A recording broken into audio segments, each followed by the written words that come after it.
আসসালামু আলাইকুম। আবারও হাজির হলাম আপনাদের মাঝে নতুন আরেকটি ভিডিও নিয়ে। আপনারা দেখতে পাচ্ছেন আমাদের সামনে একটি স্যামসাং ব্র্যান্ডের মোটর আছে এবং এটির সমস্যা হলো পাওয়ার নেই। আপনারা দেখতে পাচ্ছেন আমাদের এখানে এই যে সুইচ বার আছে, আমি যদি টাচ করি কোনোই পাওয়ার আসে না। এখন কি পাওয়ার কেবল লাগানো? জি ভাইয়া, এই যে পাওয়ার কেবল লাগানো আর এই হলো আমাদের সিরিজ লাইন, দেখতে পাচ্ছেন। তো পাওয়ার যেহেতু আসছে না, এখন কি সমস্যা সেটা দেখতে হলে খুলতে হবে। আর মডেলটি কত সেটা একটু দেখে নিই।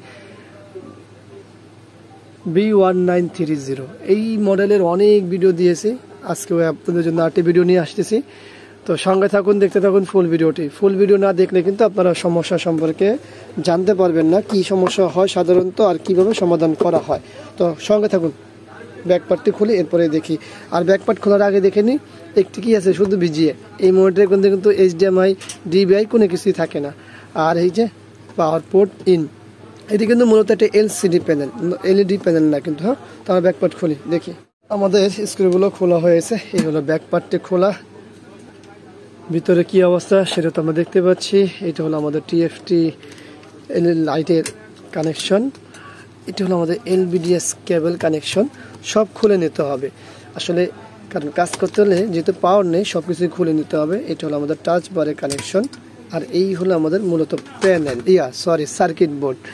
প্যানেল বলতে বলতে প্যানেলের অভ্যাস হয়ে গেছে। তো যাই হোক, আমরা যেহেতু এই হলো আমাদের সার্কিট বোর্ড, তো পাওয়ার বোর্ডটিতে বাইরেতে কোনো কিছুই দেখা যাচ্ছে না ফিজিক্যালি। তো আমরা খুলে নিই, সব কিছু খুলে তারপর দেখি।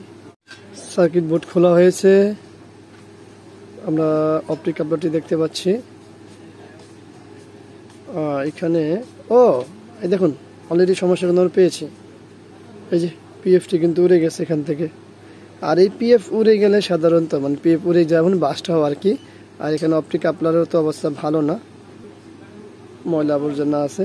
আচ্ছা, আমরা এটা রাখি, তারপরে কথা বলি। যেহেতু আমরা দেখতে পেলাম আমাদের এই PFটি ফিজিক্যালি ড্যামেজ হয়েছে, তো এখন আমরা বেশ কিছু কথা বলবো, কথাগুলো শুনে আমরা কাজে যাব। কারণ হচ্ছে কথাগুলো হলো মূল পয়েন্ট।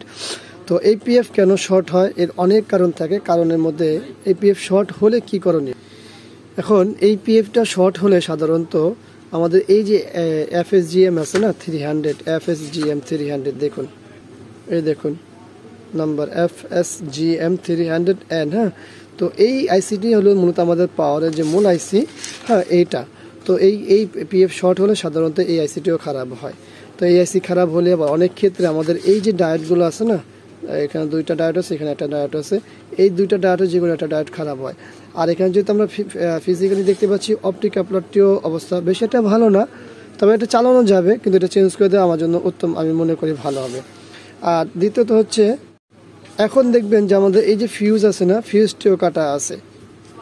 তো এখানে কাজ করতে হলে বেশ কিছু জিনিস খেয়াল করতে হবে। আমাদের অবশ্যই সিরিজ লাইন লাগবে, তার মধ্যে হচ্ছে ফিউজ তো 100% কাটা, এটা তো খারাপ হয়েই গেছে।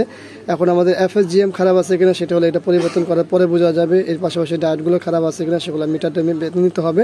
সব কিছু মিলিয়ে সব কিছু চেঞ্জ করার পরে অবশ্যই অপটিক কাপলার চেঞ্জ করতে হবে। তো আমরা এই কাজগুলো করবো, এই কাজগুলো আমরা আপনাদেরকে দেখাবো না, কারণ হচ্ছে যেহেতু ভিডিওটি আমি একা একা করি, সেহেতু আমি এই কাজগুলো করার ক্ষেত্রে আমি দেখাতে পারি না। তো আপনাদেরকে বেসিক ধারণা দিয়ে দিয়েছি।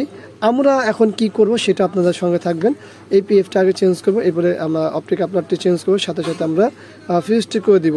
FSGM খারাপ আছে কিনা বা 100% হয়েছে কিনা, সাথে ডায়োড খারাপ হয়েছে কিনা, সেগুলো এই কাজগুলো করার পরে বলা যাবে। তো অনেক সময় নষ্ট করছি, আশা করি ভিডিওটি আপনার দেখে কাজে লাগবে। তো চলুন আমরা আমাদের কাজটি করি, এরপরে আপনাদের সাথে কথা বলি।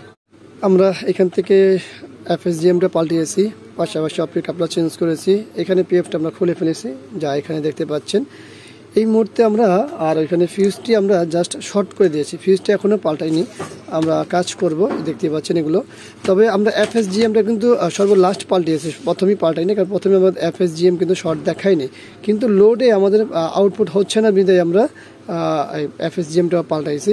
তো এই মুহূর্তে কি অবস্থা আছে সেটা একটু দেখবো, লোড দিব, আমাদের সঙ্গে থাকুন। আশা করব এই ভিডিওটি আপনাদের ভালো লাগবে। তো চলুন আমরা সব কানেকশন করে নিই। তো সব কিছু কানেকশন করেছি, LVDS কেবলটিও লাগাইছি, আমরা TFT লাইটের কানেকশন করেছি, আমরা মেনু টাচ বারেরও কানেকশন করেছি, যা যা করার লাগে সবই করেছি। শুধুমাত্র BGA কেবল বা আদার্স কোনো কিছু করিনি। দেখুন আমাদের এখানে কিন্তু পাওয়ার চলে আসছে। এই মুহূর্তে আমরা কি করব সেটা হলো একটা BGA কেবল কানেকশন করে দেখবো যে আমাদের প্যানেলে আমাদের কার্ডটিও ভালো আছে। কারণ অনেক ক্ষেত্রে এরকম হয় যে BGA ইন হয় না, সেক্ষেত্রেও ঝামেলা রয়ে যায়। তো আমাদের কিন্তু মূল কাজ শেষ, কিন্তু এখানে একটা সমস্যা দেখা যাচ্ছে, একটা প্যানেলের দাগ। তো প্যানেলের দাগ সেটা বিষয় না, আমরা এখানে কি করতে পেরেছি বা কি করেছি সেটা আপনারা দেখেছেন। এখানে কিন্তু আমরা শুধুমাত্র হচ্ছে এই যে 3টি জিনিস পাল্টিয়েছি, এর মধ্যে পার্টে খুলেনি, কেন আবার শর্ট করবেন নাহলে। আপনারা দেখতে পাচ্ছেন যে অপটিক কাপলার পাশাপাশি আমরা FSGM এবং ফিউজ শর্ট এবং ওই যে আমাদের বুস্টারটি খুলে ফেলছি, এবং আমাদের এই ডায়েটগুলো খুলিনি।